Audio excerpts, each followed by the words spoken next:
Well, hello and welcome to Bowtie Life. I'm Bowtie Dave, and we are talking about using regular lighting as grow lights. And we're kind of working our way through some of the terminology that you see, the Kelvin. If you always had questions about Kelvin, go back and watch some of the previous videos in this playlist. In fact, I'll put a link up here in the cards if your device can get cards, where you can look at the whole playlist. And there'll also be a link at the end of the video as well. But go back and watch those videos to learn a little bit more about Kelvin. But this video, we're going to talk about lumens and what lumens means. And people ask me, what are lumens? Is lumens watts? And no, lumens is not watts. And then people tell you, says, no, it's so many lumens per watt. Well, and see, that's not the case, because the LEDs they're selling now, it's more lumens per watt. It changes based on the technology behind the light bulb as it's being manufactured. But I wanted to show, we've already talked about these lights here. Now, I have these lights set at the same Kelvin. We're not even going to talk about what Kelvin they are right now, because the white balance on my camera is adjusted to look perfect for these. So, not even going to tell you what they are, but I am going to tell you, if you look carefully, you can see this light right here is brighter than this light over here. Well, this is an 1100 watt light. 1100 lumen light, not 1100 watt. In fact, I think these lights are actually 13 watts apiece. And I would imagine this thing right here is probably cranking out light and burning about 13 watts. But it just completely depends on, so it's completely irrelevant. Now, this light here is burning at 100% lumens, of its lumens, which is going to be right around 1100 lumens. This one over here is actually burning at 10% of 1100 lumens, which is going to be about 110 lumens. That's why this one looks so much less bright than this one. In fact, this one right here is at about 50%. This one looks a little brighter than this one. This is 75% over here. So we're at different percentages of the possible lumens that these things can be shining. What is a lumen? That's the big question. So there is actually a very specific scientific definition of a lumen. It has to do with a stereoden filament with a single candle bulb. It's complicated. I don't understand it myself. The lumen is the amount of light that's produced by this particular rig that was created a long time ago, and that is the standard for measurements for how much light we're getting in a room. Now, you walk into some rooms and you can barely see because someone just has a candlestick and you can barely see. Well, that's not very many lumens. Maybe it's 1 lumen, I don't know. But it's just a few lumens on a candle. Well, then someone comes in with a stadium light in a small room and lights it up, and it's so bright you can't even see. That's a lot more lumens. And we're measuring that range of light. How much light goes into a space? And we're going to talk about this as it applies to the sunlight and how it applies to the grow lights. Now, a little bit of science. The sun shines on the planet Earth at about 10,000 lumens per square meter. It's a little off. It's close. But about 10,000 lumens per square meter. That means pick out a place on the ground about 10 square feet, which is what a square meter is roughly. 10,000 lumen light shining on that. Now, there's another meter there, another square meter there, another square meter over there, another square meter.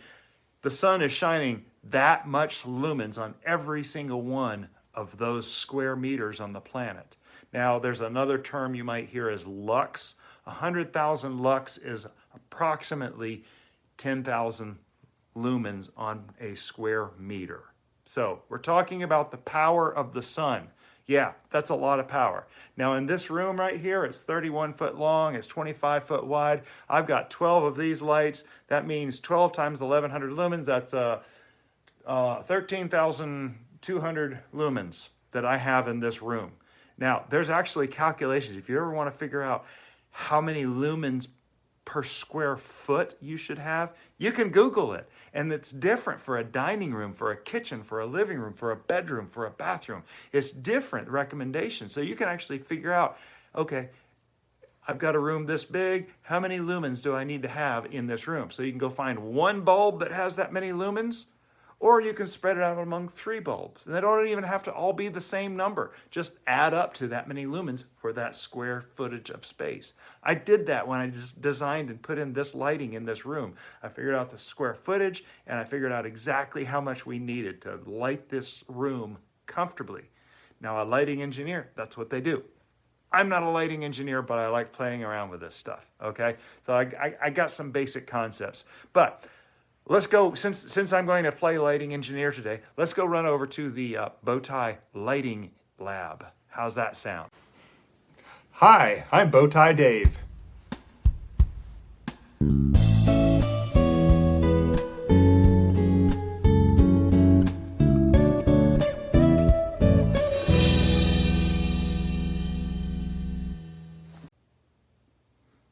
So here we are in front of the Bowtie travel shelf.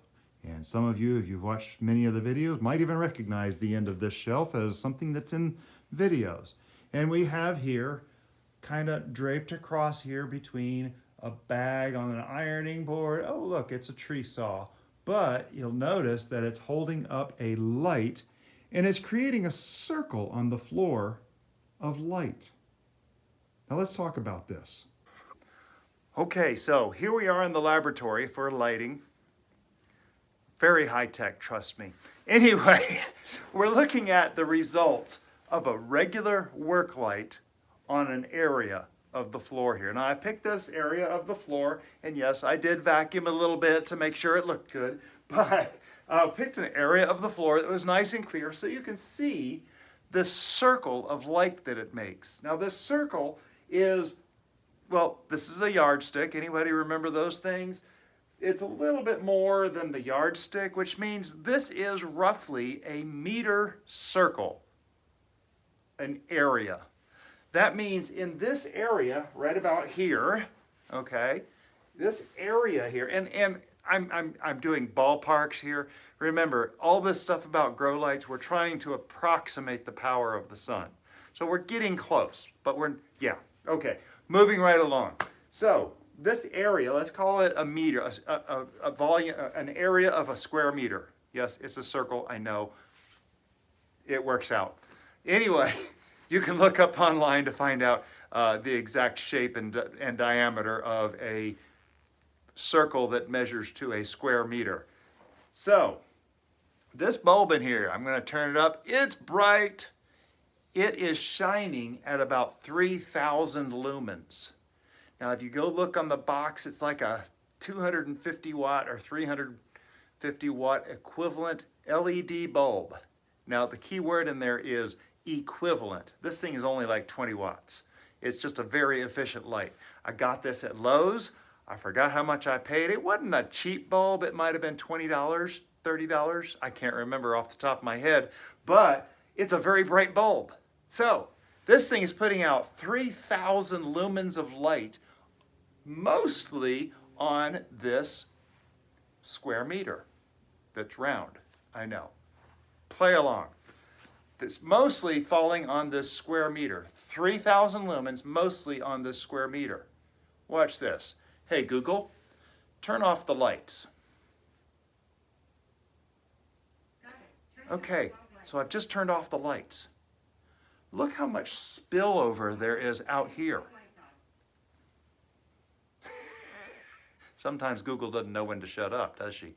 Okay, so notice how much spillover. Most of the light is falling here in the middle, maybe half. So half of the light is getting lost out there. Now, let's say for the sake of argument, is 25% of the lights is falling outside of this circle, because it's flowing away. We don't have a container. Now, some of you have little grow tents that have silver on the inside. All that silver reflective stuff takes all this extra light and focuses it down on the plant that you have in there, or the plants that you have in there. So that's why all the shiny stuff in there, all these light rays that are bouncing around in here, and they're bouncing everywhere, mostly coming out this direction, but they hit little pieces of dust and it turns. Every time it hits a charged particle of any kind, it turns it a little bit. But most of this light's hitting here, and we're going to say, for the sake of argument, 75%. That's going to be what's a little over 2,000 lumens is hitting here out of possible 3,000 flowing out of here. So suddenly we're losing a lot of light. So first thing, those little grow tents actually create a much more focused light. We're not talking about those though. We're talking about how many lumens is falling on here. Do you remember a second ago how many lumens falls on a square meter out on a sunny day? 10,000 lumens per square meter on every square meter of the planet as the sun is shining directly down. Now, interestingly enough, as the sun goes down, it becomes a little bit less and a little bit less. If you're in the shade, it becomes a lot less. But 10,000 lumens per square meter, which means if we wanted to get the same power of the sun, we need to have 3 of these bulbs in a little grow tent that's going to focus all the light down on the plants that's inside that grow tent. So there's your final number. Now, that's a lot of light. And if you got that, great. Oh my goodness, I can't wait till the day till I can do that. But we can approximate that and actually get very close. Now, here's the thing, folks. Someone goes over to Walmart and buys a cheap bulb, 500 lumens, and then they try to light up this big of an area. How much is that really worth? It's not even 5% of what the sun shines. It barely helps. And then they say, oh, well, grow lights don't work. Well, if you're going to use a 500 lumen bulb on an area this big, no, guarantee it's not going to work. 500 lumens, even if you could focus that on a small area, is not enough to help much. 1,000 lumens is better. 3,000 lumens is even better, okay? So you want to get your lumens as high as you can. Now, someone asked me a while back, and said, well, how many lumens is too many lumens? Well, 10,000 lumens per square meter is probably too many lumens. Now, number one, it's going to create a little heat. Yeah, LEDs do create heat, not a lot. If it were an incandescent, it would catch things on fire. But 10,000 lumens in a 1 meter area is what we're shooting for, or as close as we can. So what we're boiling down to right now is, let's say 2,500 lumens is hitting this area here because the rest of it's getting lost out here. Well, I've got 25% of the power of the sun. Think about it, only 25% of the power of the sun. So in my grow station, I end up putting a few of these next to each other, and in half of a square meter, actually a little less than that, but for the sake of argument, a third of a square meter, I've got 10,000 lumens shining down, but I have loss, and I have other light shining in. So hopefully I'm getting close to the power of the sun in my grow station. So let's go look at that. And so here we are, our grow station, okay? First off, it's not perfect. Don't expect anything to be perfect. It just doesn't work that way. I'm just trying to get as close as I can to what I would really like to see. Set that picture of perfection in your brain and then see what you can accomplish. So we've got 3, 6, 9,000 lumens right here on about half a meter. Let's say 25% of that is floating off into space. Let's say a third of it's floating. I got 6,000 lumens here shining down on about half a meter of space.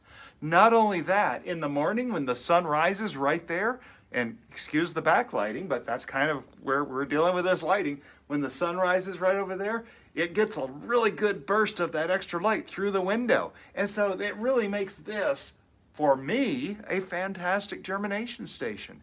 And Mrs. Bowtie knows this time of year, it's spring, or we're about to enter into spring. She knows that this little bay window over here turns into our grow station. There's other reasons, and you can watch other videos to find out about that. But that's what we've got here, and that's how close I've come to the power of the sun in here. Now, all that being said, grow lights, real grow lights, lights that are rated differently, actually give a broader spectrum of light. The spectrum of light given out by this is a narrow band. It's a small percentage of what the actual grow lights. The actual grow lights give infrared light and what's the ultraviolet light, and give all this range of lights that's very scientifically designed to match as closely as possible to the sun. This is not all that, but it does give in the little range. You know, let's say the grow light gives you this much range, a full spectrum. This is giving you a percentage of that. So suddenly, yeah, we're getting the brightness, but we're not getting all the infrared. Therein lies the reason you have to harden off your plants. Another video. Okay, lumens. Any questions?